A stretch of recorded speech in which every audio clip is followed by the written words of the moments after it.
एक साथ दो घोड़ों की सवारी नहीं की जा सकती। और दो घोड़ों पर जीन कसे और एक साथ बैठ जाए, क्या होगा? दुर्घटना निश्चित है, इसमें कोई संदेह नहीं। एक साथ दो घोड़ों की सवारी करके ही नहीं लक्ष्य तक पहुंचा जा सकता है। इसलिए भैया दो घोड़े की सवारी मत करो, एक घोड़े की सवारी करो। एक ही साधन का अनन्य भाव से आश्रय लो, फिर इधर उधर अटको भटको मत।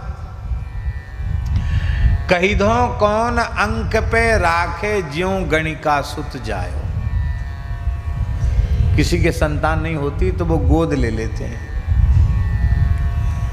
अब गणिका के पुत्र को कौन गोद ले? गणिका का जो पुत्र है उसका ये तो पता है कि इसकी माँ अमुक है, पर इसका पिता कौन है कोई निश्चय है? और जब पिता का निश्चय नहीं है तो आजकल तो ऐसा हमने सुना है, और पहली बार ही सुना कि बड़ी प्रगति हो गई है संसार में। हॉस्पिटल से बच्चे गायब हो जाते हैं और उनको बेच दिया जाता है।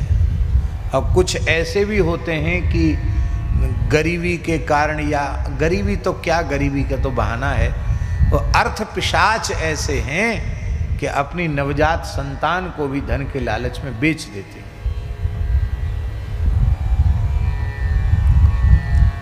और जिनके संतान नहीं, वो सोचते कोई भी मिल जाए बच्चा, चलो हम पाल पोस लेंगे, छोटा बच्चा होगा हमको ही माता पिता मानेगा। लेकिन ये विधि नहीं है। आपको पुत्र दत्तक रूप में लेना है तो शास्त्र की एक मर्यादा है। आपके अपने वर्ण का वह व्यक्ति होना चाहिए, आप जिस जाति के उस जाति का वह बालक होना चाहिए, उसके माता पिता का पूरा परिचय होना चाहिए, उसके कुल खानदान का, मातृकुल पितृकुल पवित्र है कि नहीं, और किस किस को दत्तक लिया जा सकता है उसकी भी शास्त्र में विधि है। उसको आप दत्तक लेने की एक शास्त्रीय विधि है, उस विधि से आप दत्तक लीजिए तो आप ले सकते हैं, मना नहीं है दत्तक लेना। लेकिन हॉस्पिटल से बच्चा चोरी करवा के ले लेना, पैसा दे के बच्चा ले लेना, भाई पुत्र आप क्यों चाहते हैं? इसलिए चाहते हैं वह पिंड दान करे, श्राद्ध करे, तर्पण करे, और श्राद्ध पिंड तर्पण आदि का अधिकार उसी को है जो शास्त्र विधि से आपके यहाँ दत्तक किया है। धुंधकारी न तो दत्तक था और न औरस था, नकली था ना, दूसरे का था, दत्तक विधि से लिया नहीं गया था, औरस था नहीं। इसलिए उसने कहा गोकर्ण जी से कि गया श्राद्ध सते नापी मुक्ति में न भविष्यति। मैं तो हर प्रकार से नाजायज हूँ, न तो औरस हूँ और न मैं दत्तक हूँ, और तुम हमारे नाम गोत्र का उच्चारण करके पिंडदान कर रहे हो तो ठिकाने पर ही नहीं पहुँच रही है वस्तु, तो हमको क्या लगेगा? आप 1000 चिट्ठी डाल दो और पता गलत हो तो? हमारे महाराज जी सुनाते थे कि एक ज़्यादा उर्दू पढ़े लिखे थे, उर्दू फारसी ज़्यादा पढ़े लिखे थे, तो उन्होंने उसमें उर्दू में चिट्ठियाँ लिखी जाती थी, तो उन्होंने पते में पीली भीत की जगह लिख दिया दीवारे जर्द। दीवारे जर्द माने उर्दू में पीली भीत का अनुवाद करोगे तो होगा दीवारे जर्द।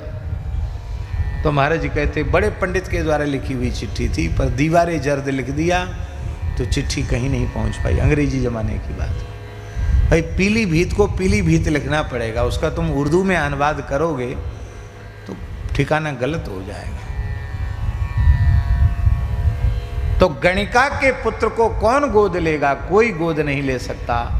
भैया तुम अपनी दशा गणिका के पुत्र के जैसी क्यों बना रहे हो?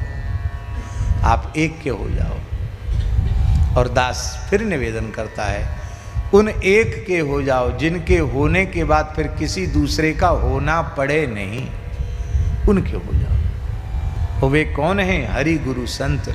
जो श्री हरि हैं वे ही श्री गुरु हैं, और जो हरि गुरु हैं वही संत हैं। हाँ, ये 3 नहीं है महाराज जी। संतों की कृपा से सदगुरु की प्राप्ति, और संत सद्गुरु की कृपा से भगवान की प्राप्ति, भगवान की कृपा से संत की प्राप्ति, भगवान की कृपा से सद्गुरु की प्राप्ति। ये सब अन्योन्याश्रित हैं। एक की हो जाएगी तो दूसरे की जरूर हो जाएगी। बोलो भक्तवत्सल भगवान की जय। माई मेरे श्याम